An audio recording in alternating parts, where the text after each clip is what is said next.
All right, this is SFBarkast. I am Jeff Cleary. I am Andrew Louder. Andrew Louder. We are back to full strength. Indeed. And Andrew, where are we today? We are at Butter. Butter. Or Butter. And where is Butter? Butter is on 11th between Folsom and Harrison in Soma, right? Yeah, it's right on this block where, you know, the DNA Lounge is right across the street. Yeah, and, like, this is kind of the happening, block come Friday and Saturday night. It's DNA, Slims. You've got. Well, Slims is not there anymore. Oh, wait, not? no, that was the Paradise. Yeah, no, Slims is there. Oh, Slims is there. I'm yeah, thinking the of the Paradise. yeah. And then is Holy Cow still around? Holy Cow's right around the corner. All right. And there's a lot of like new shishi restaurants around here. And Seems what's to that be. food experience? Like The food experience? It's- I think it's Soma Street Eats or something like that. Yeah, it's right around the corner, and Oh, that's okay. kind of San Francisco's answer to the Portland experience, which Ah. I just got back from. Yes. And How was it? I remember before I left, you said to me, "Well, you're going to a place with some really good food," and I know what Did I? they're known for is their food carts. Yeah, yeah. And so, like, when I was walking around one of those squares where it was just lined with food carts, I was like looking at them, just like, this is like fucking someone serving you food out of a cut in half camper. And I was like, this Right. can't be that good. And every time I ate there, it was magnificent. So, There's a few. I mean, like, there's the one, like, there's like sort of that big block downtown, and there's one across the bridge over there, like the. oh, there's a bridge there? Yeah, I think so. But isn't like that's the one that's got like the poutine truck and like some other bullshit, like Some other bullshit, I believe. crepes or something. And I want to thank Sean, my college roommate, for stepping in last week and showing me around Portland. He's And- lived there for quite a while now, hasn't he? He's good, Yeah, like good a 10 long years time. or so. Yeah, like over 10 years. Yeah. And so we're at Butter. I'm back in the friendly confines of San Francisco. Indeed. And so this bar, it's been around. And I remember when it opened right around, it had to be like 97 or 98. Right. And the big thing was, the gimmick was it's like white trash chic. Yeah. And so a lot of like first wave .comers would come down here and be like, oh my God, isn't it hilarious? I'm eating tater tots. And so initially I thought, this bar is not going to last. It's a bar Right. with a gimmick, and it's one of these fads where like white trash chic, and like at some point everyone will, like get tired of that shit. And, like, joke gets old. yeah, but honestly, it's stuck around, and now Yeah. I kind of feel like that novelty it has faded away, and now it has its own personality. This is actually the first time I've ever been here. Really? And yeah, like, which is surprising. That not only that I'm allowed in most of the bars in the city, but that there's one I haven't been in.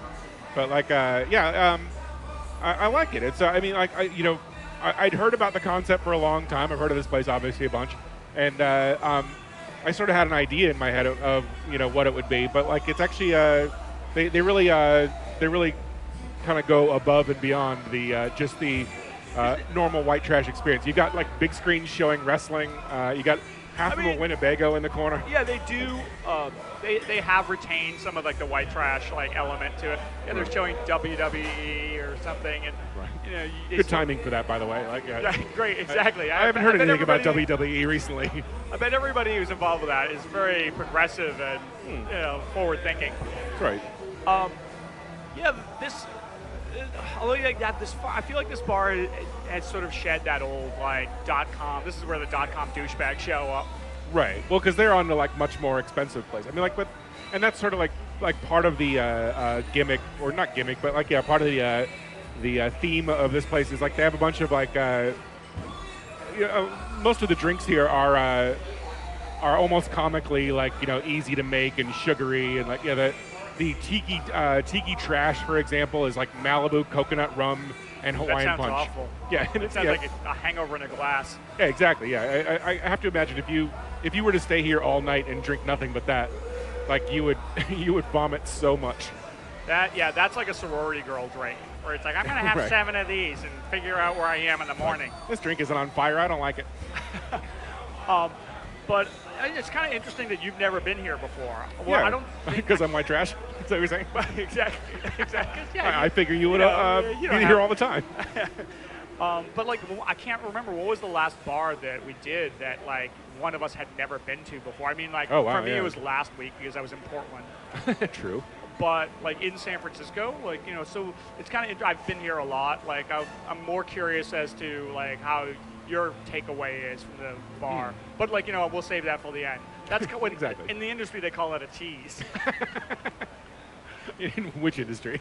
The porn industry. Dirty magazines. So like the bar has a half a Winnebago. Yeah, like sort of made to look like it crashed through the place. But I mean, but it's got some kind of cool additions to it. Like there's 3 wheels on, or 3 like tires on each side of it, and like I don't know. I know when they were got like a bunch putting of it Christmas together, lights on it. someone's It's like, great. hey, there's usually like 1 tire in Yeah, the let's front. do 3. Let's do 3. Somebody said 2, and was like, I got an even better idea. 3. You're the winner. It's like somebody else was like, how about 4? Shut up. Get out. You're voted down. So yeah, they have the Winnebago there in the front, and then in the back there's like a camper where that's where they serve their food out of. Oh, okay, yeah. So it's kind of like, it's like street cart food, but like it's not on the street. It's but it's stuck in a bar instead. interior street cart food. Right. Did you know? Actually, I found out the other day that speaking of arrangements like that, Bender's, Bender's the chef from Bender's that's been there for like the last 4 years, started his own bar in Oakland called Analog, and moved there. So like so they got a new chef at Bender's now. If you go back and you read the article on Uptown Almanac, written by Jack Morris, he does a really good analysis of like what happened there. He called the bar, and I guess apparently the guy, the chef, who was pretty renowned as far as like one of the best burgers in San Francisco. We'll leave that up to Drew Harmon to decide because he has a San Francisco burger blog. But I guess that chef just decided like he could not split time between Bender's and Oakland. So he just decided he was going to focus in on like his flagship. I'm somehow able to split my time between bars and Oakland. Why can't you, sir? What do you think? You're spreading yourself too thin? That's right. I mean, granted, I'm not working in any of them, but so I'm trying to think like this neighborhood and this bar. Like I mean, like we're here on a Thursday afternoon, and it's super comfortable. I've been in here like late at night though.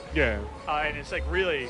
It gets crazy here. I mean, it's ground zero in Soma, and Soma is like the party like dance district. And if we do bad Yelp reviews later, there's a couple of them that like there's a couple of them that like specifically mention like that the music is played very loud here, which it is, but like I don't find it that annoying. It's like, I said something about the Winnebago.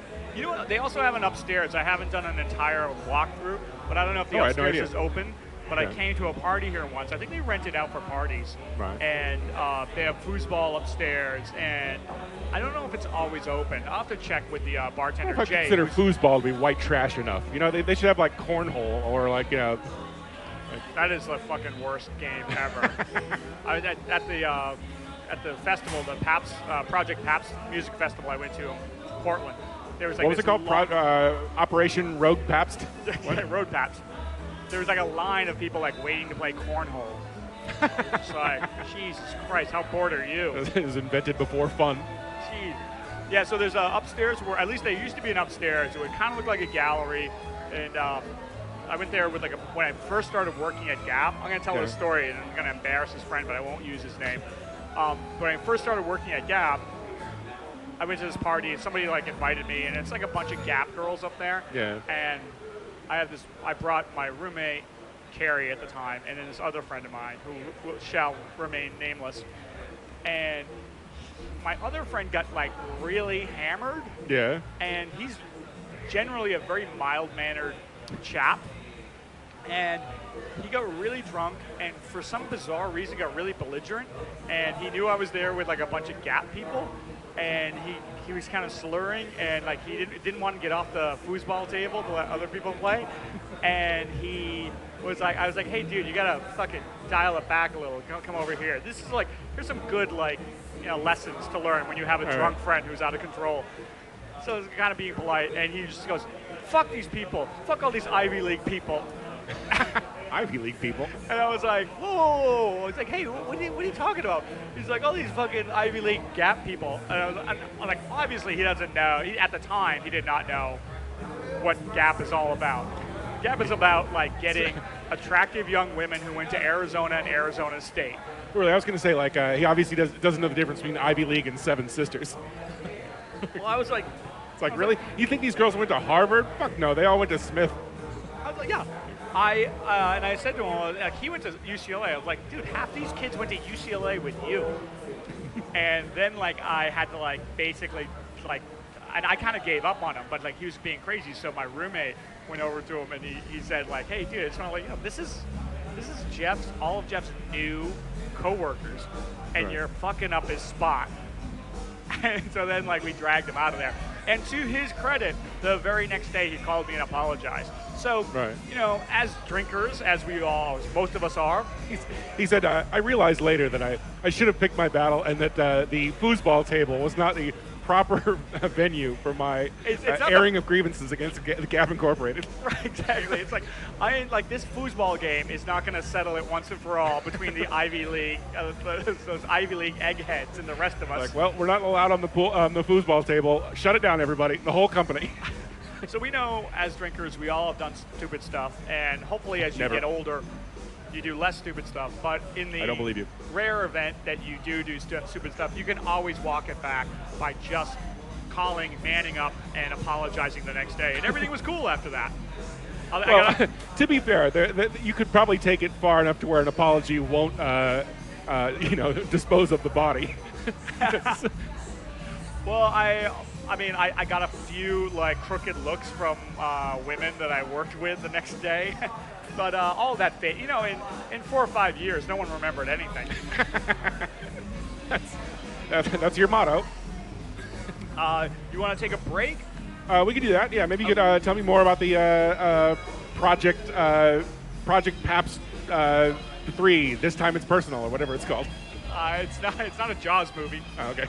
Yeah, why don't we take a break and then come back, and then we have to, I know there's some people that everybody knows I'm a Patriots fan, so we'll have to have one segment of my hot takes, my hottest of hot takes. Your solid take on not so solid balls. My volcanic take on the Balgazi. Our opinions are overinflated about the underinflated balls. So there we go. Segment B, Block B, we'll be doing that. So Drew Harmon, you can just skip to the C block. That's right. Skip ahead to exactly 32 minutes because I'm going to keep an eye on the clock, and at 31 minutes and 59 seconds, I'm going to call you an asshole. I think I may need some more time. All right, cool. All right, this is SFBarkast. We'll be back from Butter.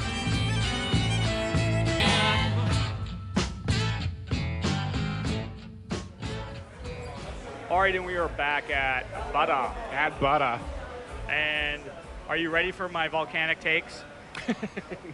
Yeah. Hit me with your best solid takes. So apparently, the NFL upheld the suspension on Tom Brady. Right. And the 4 games. 4 games, yeah. The big revelation is that the league has leaked that he destroyed his cell phone. Right. And to which everybody went, ooh. Yeah, exactly. So to which everybody was like, oh, he must be guilty because there's other stuff on there. But like he's OJ, like or something else. Right, exactly. Like, right. I mean, like, and so like people are like, well, why would he destroy it? Like, there's no reason for him to destroy it if there wasn't like incriminating evidence on there. Right. No, there's a shit ton of reasons why you would like destroy your cell phone. Right. The first of which is, fuck you, it's my cell phone. I'll do what I want with it. And like, how long has he been married to Gisele Bündchen now? It's been like 10 years or something, right? I mean, like his phone probably has like more pictures that could damage either him or her on it than like anywhere else in the world. Like, she's the highest paid supermodel in the world. If there are naked photos of her that came out, or doing whatever incriminating things, deflating balls, or what about this? What if there's okay, so there's one reason you won't hand over your phone. Second reason, what if there's like incriminating photos of Brady?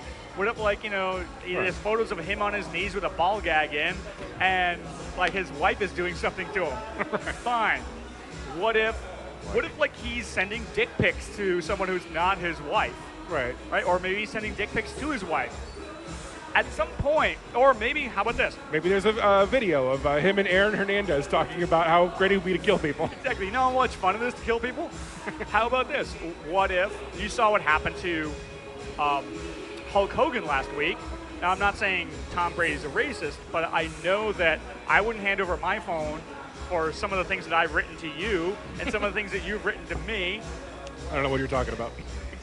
And, like, you know, like, joking around. Like, Right. Drew Harmon was saying he and Ben Feldman, like, their text messages back and forth are the most, like, shitty, off-color, like, messages ever. And you know what? They're both right. Exactly. So what about that? Like, what if somebody, some jackass friend of his is, like, writing, like, you know, insensitive bullshit just to be funny, you know? Right. Okay, what if at some point you also have to address the fact that the people who you're dealing with here aren't like your best friend trying to help you out. They're Right. your opposition. They're out to get you. So why would you make it easier for them? Because what if they go into his phone and they look at all the text messages about, like, Balgazi, Right. and They just do a word search on Balgazi. and they don't fucking find anything. Right. And then they're like, oh, well, what's in this folder right here? It's like, What's this deep inside Giselle's beaver folder? Like, no, you know what? Like, if you want to find anything like that, like, you just look on someone's laptop, and anything that says, like, boring files Tax documents. or tax documents or work. It's like, yeah, that's where all the porn is. Right. Active viruses, please don't open. Right, and yeah, so, like, and also like the guys like on Deadcast, which I encourage everybody to listen to. The Deadcast this week, those guys are not Tom Brady fans, Yeah. but they do a really good analysis of what happened this week. And one of the things that Marchman was saying is that, like, you know, as in a employee-employer relationship, there's no fucking, like, instance where you should hand over your personal phone. Like, Oh, yeah. The league has the phones that were provided to the ball guys, Right. and presumably they have all of the responses. Well, it's like, So why do they need Brady's personal phone? Right. I mean, it's funny just because it's such an obvious thing to go after. Like, yeah, where it's just like, and because they're doing the exact same thing with, like, Hillary Clinton. They're like, oh my God, like, she's sending emails from a private email account. We should get access to her phone and her email account. And it's like, no, you don't want her that stuff to prove whether she did this or not. You want to find a bigger fish. In many ways, if you're out to get somebody, whether it's Hillary Clinton or Tom or anybody, Brady, fucking take their phone. it's better that, like, they don't hand over your phone, and then you can, like, basically the ideas that you can place in people's mind. It's like, oh yeah, well, Hillary Clinton won't hand over her phone. So just Right. imagine the horrible shit that she's done. But you know she's what? Like, eating babies. People's attention spans aren't big enough to imagine stuff anymore. So it's like, if you say, like, imagine how bad it is, people are like, no, you should just tell me. I don't know. I really can't. Like, my imagination left me at 7 years old. But, I like, don't yeah, know. like, if you were in any job, if you worked at a bar or you worked at fucking McDonald's or wherever, and somebody thought like, oh, maybe you're skimming or you're doing a bad job, I want to see your personal Right. telephone, you would just be like, fuck you. Like, you're like, I'm not handing you over that. Like, Right. So and, like, I love, like, people feel like they have a right to look at his cell phone. Like, you know, Right. not even, and the league doesn't have a right to do that. And, like, people, like, just normal people, it's like, well, if you didn't have anything to hide, why can't we see it? It's like, you don't Right. have the right to see anybody's cell phone. Because you can't. Because you can't. Asshole. Because it's full of more interesting things than yours is, and that's why. Right, exactly. Because he's a famous person with a famous wife, Right. and everybody wants to see what's in his cell phone. Right. Nobody wants to see what's in. Yeah, it's like, well, I'd hand over my, like, if I was, like, people were saying, like, oh, well, if I had my job, if somebody wanted to see you wouldn't hand it over. It's like, well, and people are saying, like, oh, well, there's, you know, like, he's a representative of the league and they have to protect it. It's like, still, protect the shield all you want. Right. You can't, well, go into someone's house and start going through their shit. Right. Well, and just like the idea that all of this, like, is, you know, stems from, like, you know, underinflating a ball slightly, where like people have like gone on record over and over saying it doesn't really make that much of a difference. It's kind of a personal preference thing, like, and plus like the other team like has the they could have at any point during the game been like, hey, like we don't like this, like use a different one, and. Yeah, well, I mean, like... It's just, like, it's such a non-controversy. And, like, and it's because, like, sports writers, they're desperate for something that's not like, hey, Patriots won the Super Bowl because they played better. Like, that's a boring story. But you know what? Tom Brady's balls will sell you a fucking million newspapers. Nobody has ever gotten more blood out of a stone than this fucking story. Oh, I know. Like, it is such... I mean, like, even if... I've said this before. Even if Tom Brady is 100% guilty of what he was doing, it's not a big deal. Right. It's like he and Peyton Manning, yes, Peyton Manning, the guy who could do no wrong, he and Peyton Manning went to the league years ago, maybe 3 years ago, and they said, look, we want to have a range for like the balls to be inflated. Right. And it's going to be from like 12.5 PSI to like 13.5 or 14 PSI. So it's not like flat balls versus like exploding balls. Like it's a very small range. I want Tom Brady's like I want one ball with dynamite in it. Right. I want it to like react like a super ball. So like if I just throw it on the ground, it'll go like 100 yards in the air. So there were some after some games like the Jets game, the ball came back and they measured it and it was 16 PSI, which is way too high. And so I'm sure Brady was like, hey, what the fuck? Why did me and Peyton go to the fucking league and petition for this if we're going to get like balls that are 16 PSI? So I'm sure he told those guys, look, man, I want the ball a little bit down. I want it down to 12.5, which is the legal limit. And if I get another fucking 16 PSI ball, you guys are going to be fired. I'm fucking rifling it right into your dick. But he wasn't like twirling his mustache going like, yes, deflate the balls. We will win another Super Bowl. And that is one of the things. That's like so fun to think about is like him in the bathroom with the ball boy, be like they'll never know, like it's the perfect crime. The perfect crime. We're getting away with it. No one will ever find out. Now all we need to do is like have some like no-name defensive back like step in front of pass in the last 5 seconds. And like the worst thing about this whole thing is that like the leak is coming from the Indianapolis Colts. Yeah. And that team, oh my God, I hate that team more than anything. and apparently, like there were 2 owners from other teams that like really petitioned the commissioner hard to not reduce Brady's Brady's suspension. And I'm sure they're in public, they're like, well, this is an ethical thing. It's like, yeah, but you know what? You will have a better chance to make it if Brady doesn't play 4 games. Right. And the Colts are like the worst offenders as far as this. Like back when Bill Polian was the general manager, who is now on, he's on ESPN. Right. When the Patriots would routinely beat Peyton Manning and the Colts, he went to the competition committee and he lobbied to get the rules changed for the defensive backs to hit the wide receivers because like our defensive backs were like creaming their wide receivers off the line of scrimmage. So basically this guy was like, we can't beat them unless we change the rules. And then like fast forward, like the Colts are still doing that where it's like the Colts, like, the reason the people who blew the whistle were during the AFC, was the AFC Championship game against the Colts where the Patriots murdered them.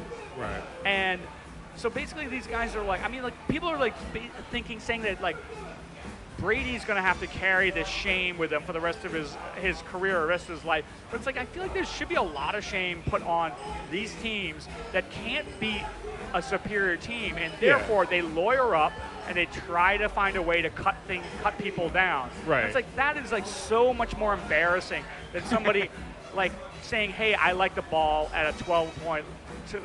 Like those people should be fucking embarrassed about like their doctoring of trying to like backdoor their way into a win. Like, well, and not to mention that Indianapolis and Baltimore are both suck-ass cities. Yeah, they're probably like, hey, you know what? All we got are these 2 stupid teams. So if those teams suck, then also like without Roy Hibbert, it's not like we're ever going to win an NBA championship. Indianapolis and Baltimore, the 2 teams that the Patriots beat to go to the Super Bowl, and then the Patriots won the Super Bowl with fully inflated balls. Oh, Jesus Christ!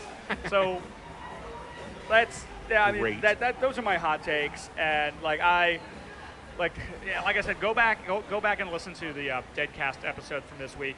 And like one of the best things that they signed off on is saying is like they really hope that because they're like a sports blog. Right. They are like, oh my God, please make this happen. Like they want to see an old gray Tom Brady still in court, like fucking like just taking it to the league. Will he have like a bad bowl cut like Pete Rose and like and be like at autograph shows like Can I criticizing Bob Feller? I'm going to predict. I honestly think that the Patriots this year, they lost Darrelle Revis. They are not as good as they were last year. I'm predicting they go 12-4.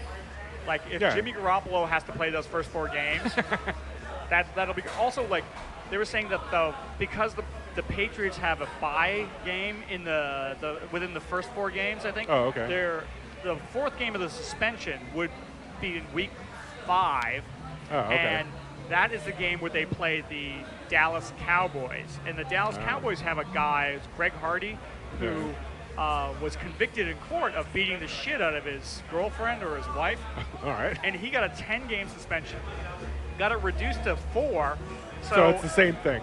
So in the 5th game, Brady would have to sit out that game for supposedly not like complying with like the league or like throwing his phone in the trash. While this other guy like beat the shit out of his girlfriend. So there you go. I can't wait for that hot take to come through. Right.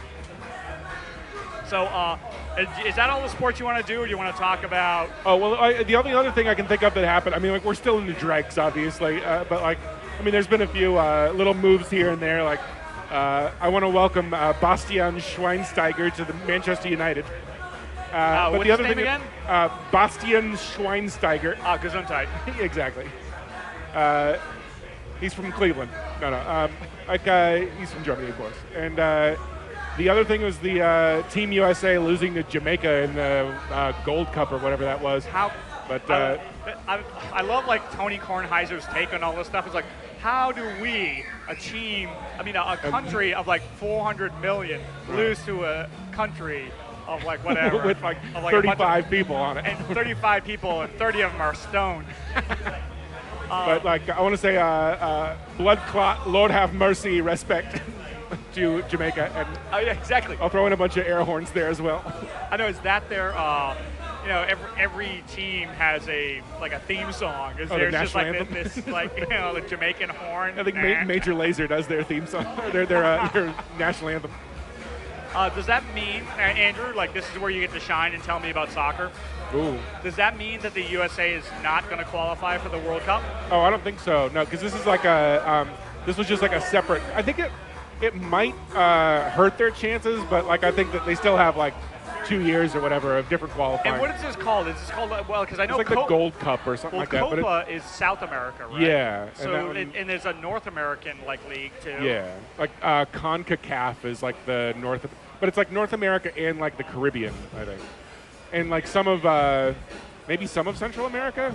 I don't know. I mean, I'm assuming Mexico won it. Yeah, so. Mexico. That's Central America. Yeah. Wait, which one Don't of us fool has yourself, a geography Mexico. degree? You're down there for a reason, Mexico. So Mexico won that thing? Mexico, and Jamaica came in second? Yeah, I guess they must have. Who came in third? The United States of Honduras. Okay, third place is you're fired. Third place is you're fired. Fantastic. Yeah, I can't think of any. I mean, like, there's baseball free agency, and like, what's his name? Cole Hamels pitched a no-hitter. Big deal. It's all putting me to sleep. I know, like the Red Sox suck, the A's suck. I mean, the Giants are doing well. Yeah. But oh my God, like I hate going to Giants games. I love that park. Yeah. I hate going to Giants games because it's so fucking prim. Like everybody there is so goddamn precious. Like I mean, like I don't want it to be like Veterans Stadium in Philadelphia where people are getting arrested and there's a fucking judge in the stadium to arraign like people. Right. But it's just like, dude, like you pretty much every player is being hit by batteries. Right. Like at AT&T Park, you can't go to your seat when there's a batter in the box. Yeah. Because like people are trying to concentrate on the fucking like the snail's pace of a baseball game. See, I always thought that was so that like so that you wouldn't get like drilled with a foul ball or something like that. But like, absolutely not. No, that sucks. I mean, like, they do that up in like the fucking like the nosebleed seats. Oh, okay, that's stupid. Like, It's like, dude, like anything that helps somebody out that's paying attention to baseball, like I'm against that. Like, what's wrong with you? dude, I remember like I had to get up like twice within 3 innings to go. Right. I don't know, find somebody at a game, and this woman like next to me was just like huffing and puffing about like people having to get out of their seat. But that's when you really want to lean into someone and be like, hey, lady, people fly planes into skyscrapers now. Find something better to fucking be upset about. Exactly. Jesus Christ. Oh, hey, before we get too far into this, I almost forgot to mention that I think the last episode that we recorded, did we mention something about like a $100 giveaway to anybody that's still listening? We must have, because like we got a message from listener John Otake of Seattle, Washington, saying that he wants to be entered into the drawing. So, all right, John. You're in the running for the SF Barkast gift certificate of $100. All you have to do is crack the secret like SF Barkast code, then we will send you your gift certificate. which is good like, for life. Which is so, like 5 free rides with Drew Harmon. The gift certificate is good for for life, and like basically when we start charging for it, you'll get like you can use it then. Oh my God! Did we actually like start some dumbass like whatever? I don't know. Well, as soon as our legal team goes over all of the all the details, we'll let you know. It crosses all the T's. We just want to make sure that we're doing it right, that we don't end up getting sued. Because like he's in a different state, so this may be a federal case. Exactly. I'm not going back to Fed prison. Ooh, I've been to a club Fed once. I'm not going back. All right, you ready to take a break? Yeah, why not? All right, this is SF Barkast, and we are at Butter in Soma. We'll be back.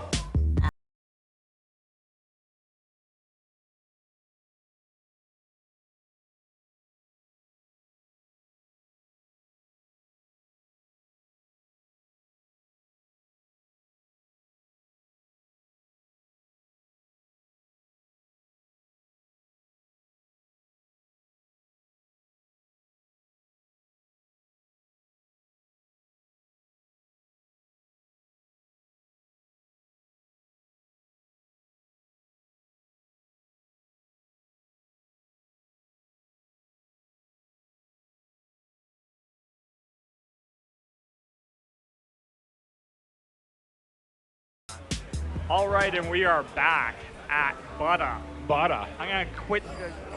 I should knock it off. Like, I'm not in Massachusetts anymore. No, it's like, yeah, let's go to Butter. I was thinking that, every time I'm saying it, Butter, like, I hope I'm sounding like I'm from Boston and not sound like Linda Richmond or something like that, being like, oh, Barbra Streisand's like Butter. Like, I'm afraid that I'm gonna sound like Marlon Brando in Last Tango in Paris, where it's like, clip your fingernails, get the butter. And if you haven't seen that movie, I wanted you to gather up all your nieces and nephews and sit down and watch Last Tango in Paris. Like, see if you can staple your eyes open and check that out. It's a Bertolucci film, I believe. Yeah. There we go. I mean, Oh, by the way, it's art. By the way, Andrew, somebody pointed out... They're not having butt sex, it's art. Bertolucci. You're a butt nut. Somebody pointed out to me, in the last episode of WTF, Vince Gilligan was on Marc Maron's show, and apparently he was telling stories about being at Tisch School of the Arts in the film and television program in 1989. That's so weird. Yeah. Like, because that's I when don't we were remember there. him at all. No. Like, somebody wrote me and said, like, you should stop, like, bragging about knowing that hack M. Night Shyamalan. Start bragging about how you knew Vince Gilligan in film school. What if that were the case? Like I think. Speaking of which, I finished watching Wayward Pines last night. Oh, how was it? I'm like 5 episodes in, and like finding it hard to get up the energy to watch the 6th. It definitely gets more interesting as it does? goes along. Okay. And I remember, like, I read some. first 4 episodes got less interesting as they went along. Yeah, so it's hopefully it true. turns the corner at some point. I remember reading some message board and like people were saying like, oh, everybody's like comparing it to Twin Peaks, but wait till about the 5th like or it's 6th on episode. purpose. What's that? Oh, I was just gonna say it totally seems like it was made to be compared to that on Right. purpose. Like, And people were like saying like, yeah, wait till the 5th or 6th episode, and then people will stop comparing it to Twin Peaks. And that got around like the 6th or 7th, and I was like, yeah, because it sucks. I'll start comparing it to a bag of trash. I mean, it's not bad, but like there are parts that are awful. Yeah. And like, I mean, I like I like some of the twists, but it's like Yeah. M. Night Shyamalan's like twists are just getting more and more boring. It's weird. Like I used to be like much more of a completist. Like if I started to watch something, like I was gonna fucking see it through. Like even if I knew it got canceled right in the middle of what was going, I'll give it, I'll watch every damn frame of it. But like in the last like couple of years, like I can think of like a good 9 or 10 shows where I've started to watch them and like gotten 4 or 5 episodes in and I'm like, like I wish you could capture that moment on film, where that moment where you're just like, wait a minute, I don't have to watch the rest of this. Life is too short, and then you just change the channel and start scratching your balls. That's right. Smash cut to me buying scratch-off lottery tickets. I'm gonna be dead someday. So I stand in the line at 7-Eleven. Let's do a little bit of some hot takes from the news. Certainly. I was going to say, actually, since you mentioned particular podcast, I was saving a couple of these for the plugs, but there actually have been a lot of like really interesting interviews that I've heard on podcasts recently, and I'll mention a couple of them. One was Colin Quinn on Fitz Dog Radio, like Greg Fitzsimmons talking to Colin Quinn. I thought that was really good. Like, they're both really smart. Okay. And then the other one I just heard today, actually, and that was Penelope Spheris on Mark Maron. Which, what was she did Wayne's World, right? She did Wayne's World, and she did, like, what is that called? The History of Civilization or whatever. She did those 2 movies? Yeah. Actually, there's the third one that nobody saw. What was the third one about? Like, I think the third one was about, like, punk kids overdosing on drugs or something. If people don't know, History of Western Civilization. No, Decline of Western Civilization. There we go. Decline of Western Civilization. The first one is about the punk music scene. Right, late 70s or whatever. And the second one is about the metal scene. Right. And then as Mark Maron put it, he said, like, it was great because it's like you got to watch. The second movie was about what killed the first movie. That's funny. That's really good. Right. What about? Okay, so here's my hot take: the Minnesota dentist who killed that lion. Oh yeah. I mean, it's like I'm not like going out on a limb here, and it's like, hey, wait till you hear what I say about this. I am not in favor of it. Well, you and Ricky Gervais, apparently. You're probably the only two. I'm very much like proud of the fact that like, that this guy's like life is ruined, and like also, it came out on the same day that the Balgazi decision came down to like, uphold the Tom Brady suspension. So I'm sure like Tom Brady is very appreciative of this like jackass dentist from Minnesota who killed this beloved lion for taking a little bit of the heat off of him in social media. Like, to me, it just shows like such awful judgment. Like because, I mean, granted, maybe we move in different circles, but like I would assume, I mean, like if I ever took a picture like that with like a dead lion and like looked proud about it or anything like that, I would just assume that like at some point someone was going to shoot me in the head because like I'd be like, oh wow, so I'm that guy. I'm the biggest asshole in the world now. Andrew, the fucking mindset of some of these people who do horrible things like this for sport. Right. I understand. Like you think like. Because he tried to walk it back by having this effusive apology on social media where he's like, oh my God, I had no idea that the animal that I killed was the beloved lion from the... I thought I was doing this totally legally. I thought it was just some dumb schmuck, regular, non-famous animal. It's like, what apology is where it will make people go, oh, that's okay. Like, you killed an animal, cut its head off, and skinned it. and left it there and tried to cover up like the tracking device that was on the animal. Oh my God. And like, what apology is going to people be like, oh, yo, mistakes, no, the world is an imperfect place. Like, mistakes are made. It's like, fuck you, dude. Get a better hobby. Collect baseball cards. Do something. He has the wrong profession, too, because, like, no one's going to be like, hey, take it easy on him. He's a dentist. You know what? The only, like, bright part of that whole, like, story, and there's really none, right. is that well, apart from his life being ruined. Is that motherfucker is a dentist. Right. And, like, the last time I was at the dentist, all I could think of when he was, like, drilling my tooth is an article I read about how, of all the occupations, being a dentist has the highest incident of suicide.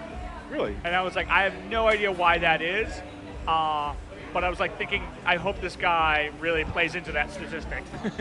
Not the guy drilling my tooth, but the guy who kills the lion. Actually, any dentist is fine. It is kind of weird though, because like it's not like being a dentist is some like high pressure job. I always heard that the bartenders actually have a really high rate of suicide, but it's because they also have a high rate of alcoholism. Yeah, and drug use. And, right. Yeah. I mean, I've never heard of any such thing. Bars are great places. I have another hot take. Yesterday there was a bike protest on what they call the Wiggle in San Francisco, which is a very heavily trafficked bicycle route going through San Francisco. Because as a lot of people know, San Francisco is filled with hills, so bicyclists constantly are trying to find the most flat place to ride, and the Wiggle will take you through like the Mission all the way to the Haight, or like and like it's basically your gateway to the ocean. And the SF cops have been like perched up there and handing out citations to bicyclists who don't make complete stops. Like, what? Like when I first read about that, I was like, oh well, maybe that's good. Maybe it's because you do see like some cyclists like being pretty reckless, but I mean. First of all, like the cyclist is only going to fuck himself up. So I mean, like that's but then also, like the idea that go ahead, like say what the protest did because I thought it was pretty clever. Here's what the protest was: that basically the bicyclists, because they are allowed full use of the road, they all rode in the middle of the street, and they all made complete stops. Right. And then went one at a time. Single file. Like so therefore, no cars could get through. Right. Right. And I it kind of seems like a stupid protest, but I totally support it because with the criticism a lot of people have of bicyclists is that they'll say if you read the comment section on any basically if you write a blog post on bicyclists, it's like that's clickbait in San Francisco. Totally, people go crazy. So the comment sections blow up. And the people who are very critical of bicyclists, they'll always say, well, bicyclists want to be treated like cars, but they don't want to follow any of the rules of cars. Right. My retort to that is, I'm a bicyclist, and you know what? I don't want to be treated like a car. I want to be treated like a fucking bicyclist. Exactly. Because, yes, a car can do much more damage than a bicycle.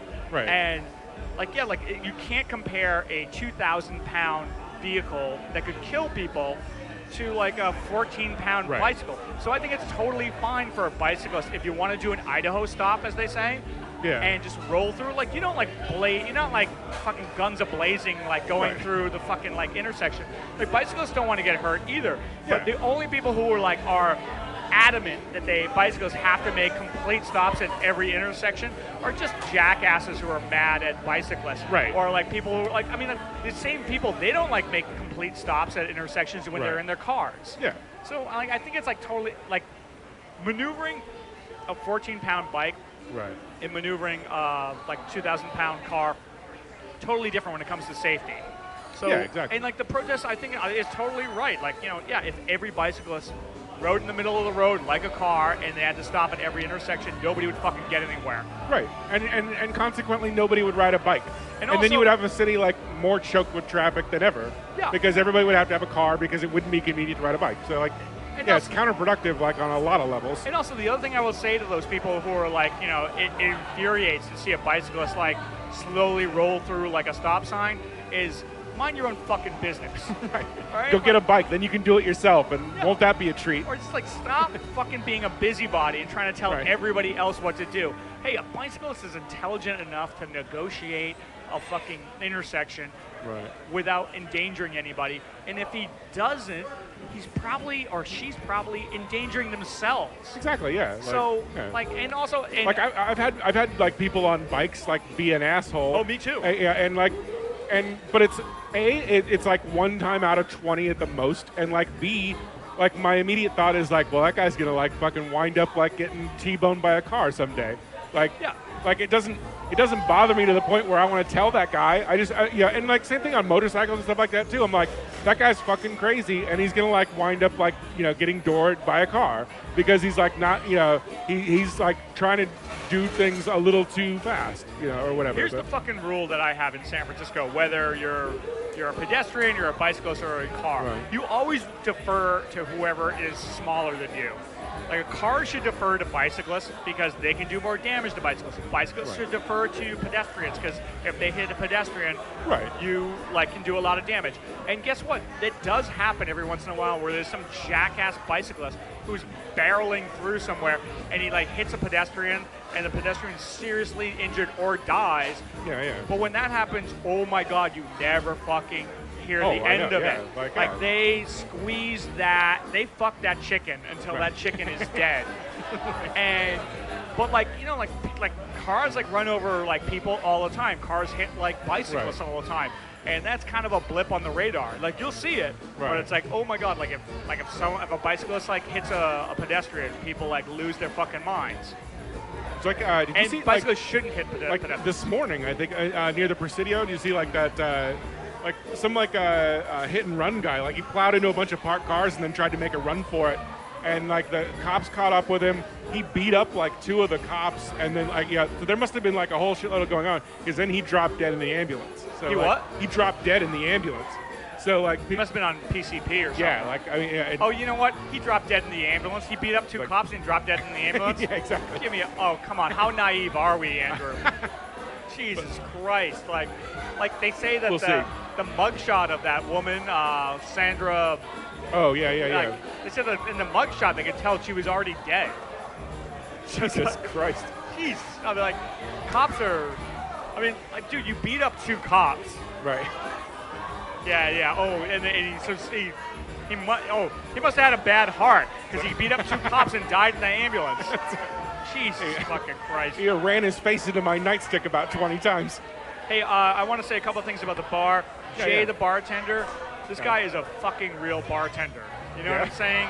Like, we came in, this place is really filling up now. Yeah, but it like is. that dude, we came in here, super nice, very personal. I know I've talked about this before, how Right. like bartenders have told me that bartending game has totally changed. Where Yeah. it's like it used to be where you had to have a big personality, you had to sort of like kind of mix it up with people and like Right. kind of listen to people and like be kind of like a likable person. This guy Jay is like exactly an old school bartender. A lot of bartenders you have now, they're just kind of like looking at you like, what do you want? Right. Like, that's all I need now.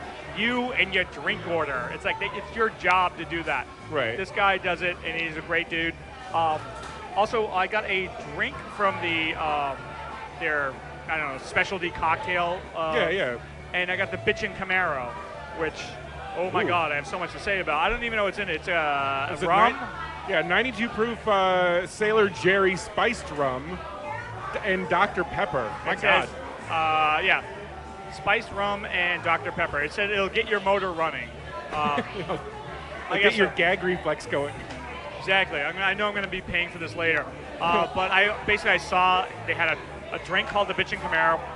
I immediately thought of the Dead Milkman, and I was like, I'll have that. They actually also have a small bottle of Fernet and a PBR, just in case you want to be like that guy. Small bottle of Fernet. It's the Butter's bottle service is what it's called. Butter's bottle service. Anyway, All right, you want to take a break, and then Yeah, maybe we'll let's do come that. back and we'll do some bad Yelp reviews? Why not? I bet these are going to be fucking choice. I haven't even looked at them yet, but I bet they're going to be choice. there's a All right. couple that are okay. All right, this is SF Barkast, and we are at Butter. We'll be back. All right, and we are back at Butter. At Butter. Butter, sorry. Andrew, so glad to be back in San Francisco. Oh, good. I had a great time in Portland. Let me tell you, it was ridiculously hot up there. What's the best band you saw at Operation Pabst Electric Boogaloo? Well, honestly, like I had never seen About Me, and I didn't really know anything about them, and I thought they were really good. Wait, About Me or Against Me? Against Me, yeah. Sorry, I mean, they were so good, I can't remember their name. Against Me, they were really good. I think I never gave them a chance because because they're from Florida. They're from Florida? I think so, and I think I remember hearing that they were from Florida and being like, pass. Well, you know who I have to thank for that is our good friend Daryl Duffy, who is a local comedy nerd, and he took me to see, basically at the festival, like everybody's like just cowering underneath the tents because it's so goddamn hot. Wow. And he's like, we should go see Against Me, and I went over there with him, and it was great. Wow. Probably the best band I had never seen but was curious about was Run the Jewels. Oh yeah, how are they? They were really good. Cool. I had never seen the Buzzcocks before. And went over there, and I was like, oh, like I know a bunch of their songs. And of course, like Passion Pit just like warms my heart. And I had never seen Weezer, and so that was the first time I had seen the Weezer. So it was great, but oh my God, it was like 100 degrees there. I got back to San Francisco, and just like, I mean, it's been warm in San Francisco recently, which means it's like 77 degrees. Yeah. Well, and people are just like, oh my God, I don't know if I can handle this anymore. I was like, dude, if San Francisco weather had a dick, I'd suck it. Sorry, Mom.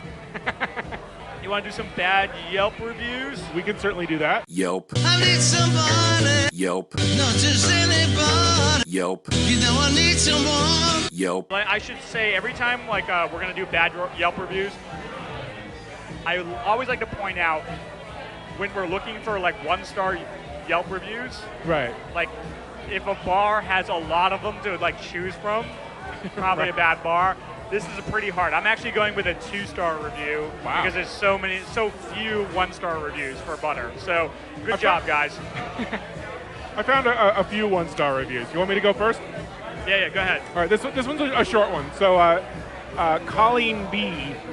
Colleen B. from San Francisco writes about Butter. White trash is so 1980. If you are enamored by trailers, tater tots, and cheap beer, maybe you shouldn't be living in San Francisco. 1 star. Oh, that's so great. Oh my God. Maybe that flies in like in the sticks, but this is capital city. Exactly. Oh my God. I just love like Colleen must be like such an interesting person because she's not open to any experiences that aren't from this city. So she's like, get your like Japanese food out of here. Like I want to eat San Francisco food in San Francisco. I'm trying to show my supermodel friends a good time. When we come to a place that has tater tots, oh my God. Also, like there was one Yelp review. There's people that like this. They should move back to the middle of the country where they belong. This flyover state bullshit. It's got to stop. One of the Yelp reviews that I saw that I'm not going to read was some dude who was complaining that this white trash aesthetic is done all wrong. Like, oh, is this supposed to be a white trash bar? So he's he's an ironic white trash snob. Like you could have fooled me.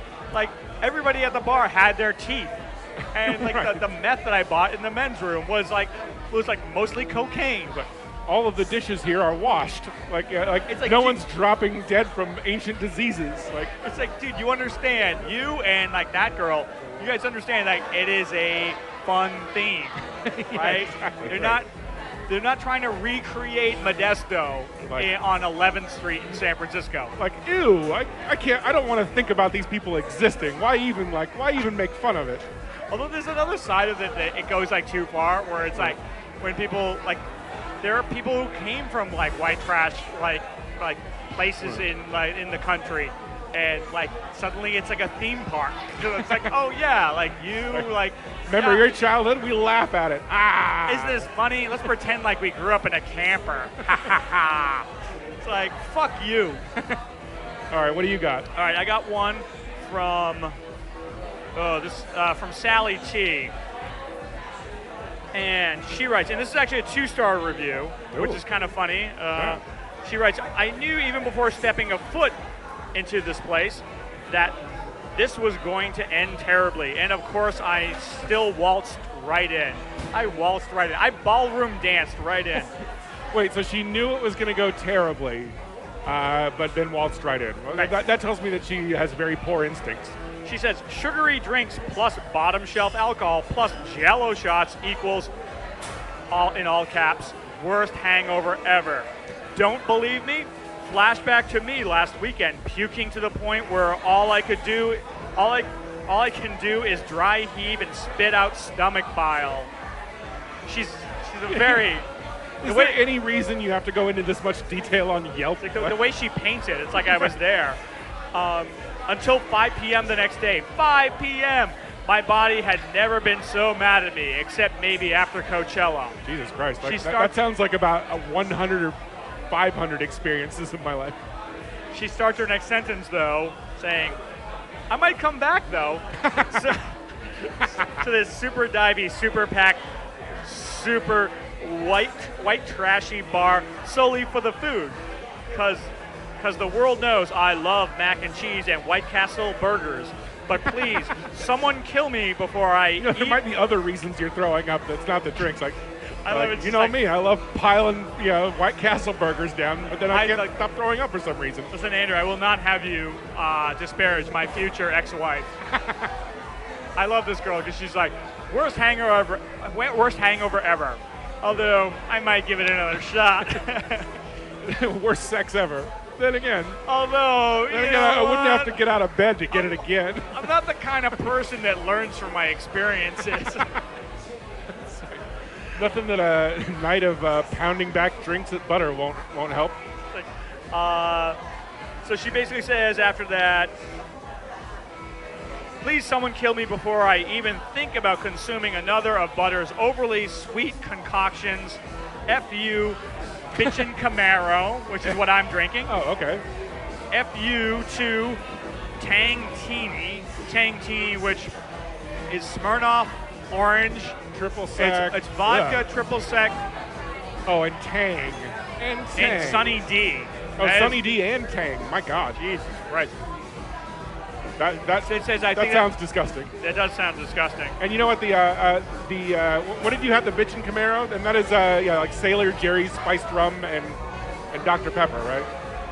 Oh, I lost it. But Oh, well. basically, she finishes by saying like she'll never come back until she her hangover subsides, and then she'll be right back at the bar. He's like, worst place I've ever been a repeat customer at, like 100 times. By the way, that's One star. That's one of the top 10 signs that you're on a bad space mission. Is that you don't have Tang, you have Sunny D. All right, so the other one that I saw, this will actually I'll read this one really quickly and then another one after that. This one just baffled me because it didn't really make any sense. Julia H said, I don't have words for this place. I like to have fun. Use your words, Julia. I don't have words for this place. I like to have fun, but not ankle deep in liquor. Not ankle deep in liquor? Yeah. So, I'm not sure what she was expecting. I don't know what she... I think her problem was with bars in general. Like she's kind of like, I like to have fun, but I don't know why they have to serve alcohol. As a rule, I don't get really worried if I'm ankle deep. When you get knee deep, then you have to figure out what's going on. Me and my brother used to think it would be paradise drowning in liquor. This isn't paradise. This sucks. All right, so the other one, this one made me laugh. Dawn S. from San Jose, right? D-O-N or D-A-W-N? D-A-W-N, like Tony Orlando and. Happy birthday to my older brother, Dawn, today. As in the dishwashing liquid. Anyway, Dawn. Dawn.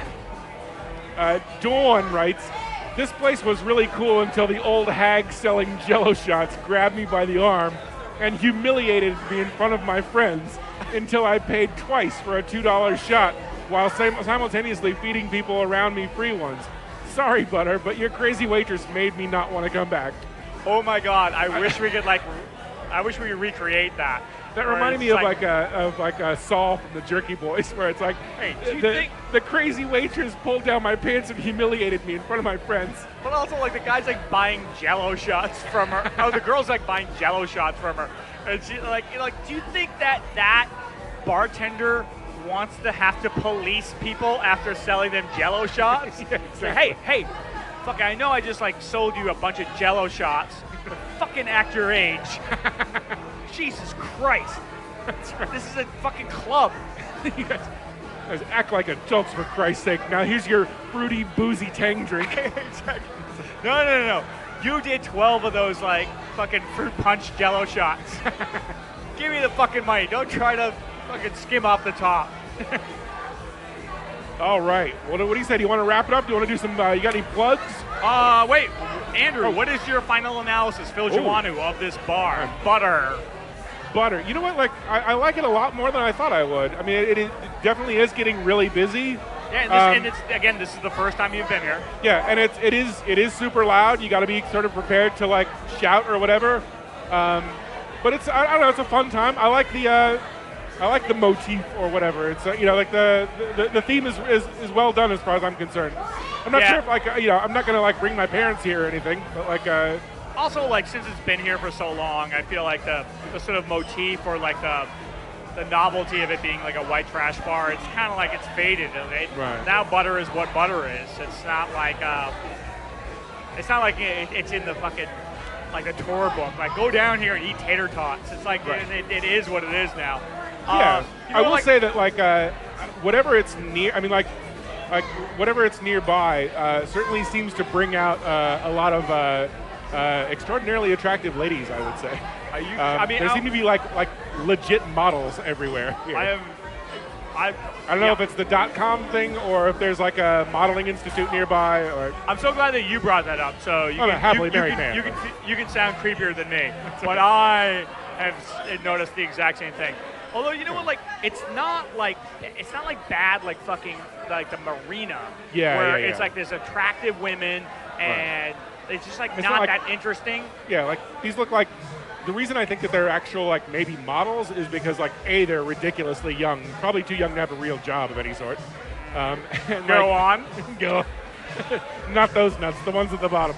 And the other is that they seem like more fun-loving people than, like, miserable cunts that would hang out in the marina. They haven't had their life beaten down yet. Yeah, they still have some sort of like zest for life. Yeah, exactly. Look in the mirror every day and then the person they've chosen to screw for money and want to kill themselves quite as much. Oh my God, that went dark fast. That went from like, hey, these girls are attractive to fucking like True Detective, like really fast. Oh, bring one of those girls over. I want to tell her that. But you know, one of the things I would say is like about this neighborhood. I've had a great time at this bar. Like, I've come here numerous times and I don't know, like the whole time we've been here, like I've had a great time. Totally. And also one of the things I will say is like in San Francisco, I know everybody talks about how everything changes, and in fact, when I was in Portland last week, like I met people from like New York, Seattle, and Portland. And they all said, "Oh yeah, whatever the city they're talking about, it's totally changed." Which makes me think it's not just like a San Francisco thing. Everything changes. Like I'm sure there's some jackass in Cleveland right now being like, "Oh yeah, since LeBron's been back, and everything's fucking changed." But one of the things I do lament about San Francisco is the people watching used to be really good. Yeah. And like the whole time we've been here, there's been some pretty good people watching. And I'm not like, if you're in the marina, the people watching is terrible. Right. It's fine if you're just like, oh. And even like some of the mission now. I mean, absolutely. Like when we were at Elixir. I mean, like that. That corner used to be like entertainment central, and like now it's kind of like sitting in a mall. Yeah, the mission used to be like ground zero for great people watching.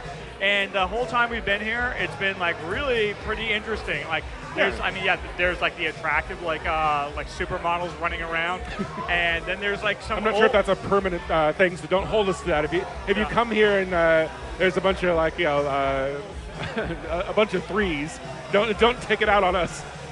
Oh, Jesus Christ. That's Andrew Lauder, ladies and gentlemen. But no, here like you have like an older dude who looks like he's like produced a few Bob Dylan albums, and like just something like. Or is like a supervillain in a Die Hard movie. I will accept that as well. So it's like a pretty good it's like you have like a lot of diversity and a lot of like interesting shit going on here. So. You got anything to plug? Got a whole Nope, shitload of Joe things Mandy's is going to be at the Joe Mandy's going to be at the Hemlock, Hemlock right? on Yeah. Saturday. Oh, cool.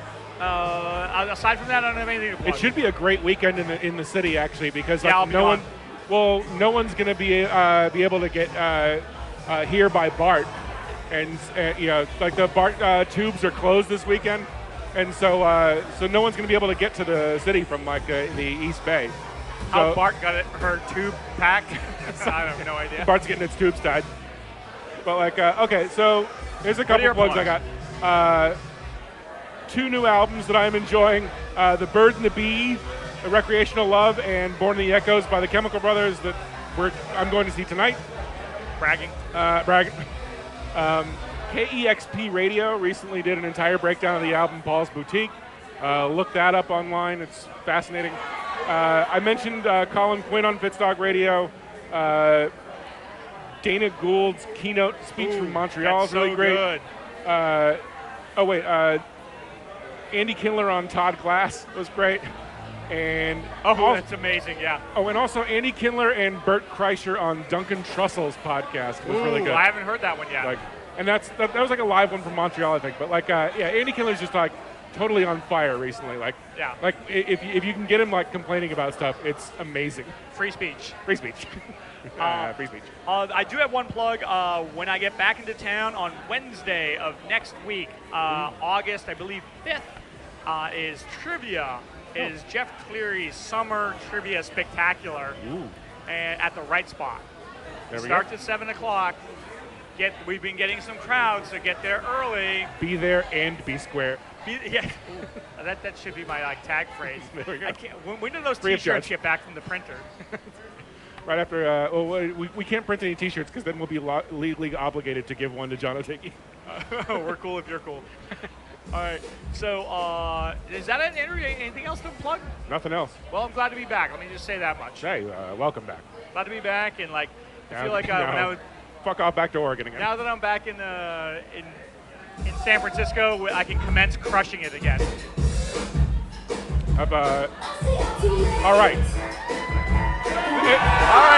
Hey, Bryce. All right. That's Well, good night, everybody. Hey, my ride's here. All right. So The crowd loves us. So this is SFBarkast. I'm Jeff Cleary. I'm Andrew Louder. And we'll see you next time. I guess somebody just got fucking married here. So we're gonna go find out what this bullshit is. All right, we'll see you next time.